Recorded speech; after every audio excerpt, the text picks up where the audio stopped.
Lender of last resort. Lender of last resort कई बार ऐसा होता है कि कमर्शियल बैंक की हालत बहुत ही ख़राब हो जाती है, उसके पास कोई पैसा ही नहीं बचता। तो अगर ऐसे केस में कमर्शियल बैंक के पास बिल्स और प्रॉमिसरी नोट वगैरह होते हैं, जो आप 11वीं क्लास पे बिल ऑफ एक्सचेंज पढ़ चुके हो कि बैंक के पास प्रॉमिसरी नोट या बिल ऑफ एक्सचेंज जो पड़ा हुआ होता है, जो दो मतलब कि, लेकिन कमर्शियल बैंक को पैसा भी चाहिए, ठीक है। लेकिन वो जो बिल्स है वो उनकी एक डेट होती है फिक्स, उस डेट से पहले वो उसको नहीं करवा सकते, तो वो अपने बिल और जो प्रॉमिसरी नोट है वो सेंट्रल बैंक को दे देगा और सेंट्रल बैंक से उसी वक्त पैसे ले लेगा, क्योंकि अभी उसको जो प्रॉमिसरी नोट है उसको अभी डिस्काउंटेड होते 2 या 3 महीने लग जाएंगे, लेकिन कमर्शियल बैंक को पैसा अभी चाहिए। तो इसमें क्या होता है, जिस रेट पर वो, तो वो क्या करते हैं कि अपने आरबीआई के पास जाते हैं, पिताजी हमें ना पैसे दे दो, हमारे पास पैसे कम पड़ गए हैं। तो पिताजी उनको पैसे दे देते हैं, उसके बदले में क्या ले लेते हैं, प्रॉमिसरी नोट ले लेते हैं या फिर बिल ऑफ एक्सचेंज, जिसे आप 11वीं क्लास में पढ़ चुके हो, ठीक है, कि वो उनको पैसे दे देता है, जिससे क्या है वो बिल आरबीआई को हैंड ओवर कर देते हैं, उसके बदले में वो उसको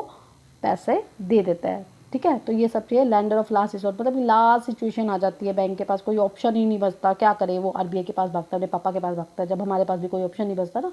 पापा क्या करूँ, हम बहुत ये हो गया तो वो हो गया, पापा पैसे दे दो, तो हम वैसे ही आरबीआई के पास वो भागता है, ठीक है। तो क्या है, discounting of approve security and bill of exchange, वो डिस्काउंट जो बिल ऑफ एक्सचेंज है उसको डिस्काउंटेड करा देता है कि आप ये ले लो, इसको उनको आरबीआई को हैंड ओवर कर देता है। देखिए ये लीगल चीज़ है, आप इसका पैसा कलेक्ट कर लेना, कृपया करके हमें ये पैसा अभी दे दीजिए। तो आरबीआई कमर्शियल बैंक को उस टाइम में पैसा दे देता है, ठीक है। किसके against, discounting of approved security and bill of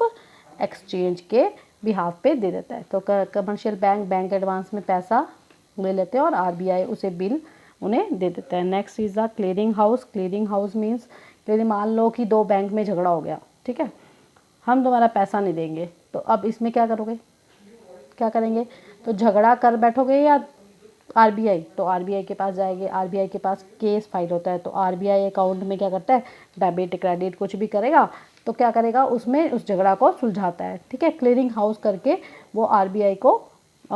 clearing house करता है कि अगर उसको लगता है, अगर उसको कन्वीनियंट लगता है, अगर वो जेन्युइन है, सब कुछ जेन्युइन है कि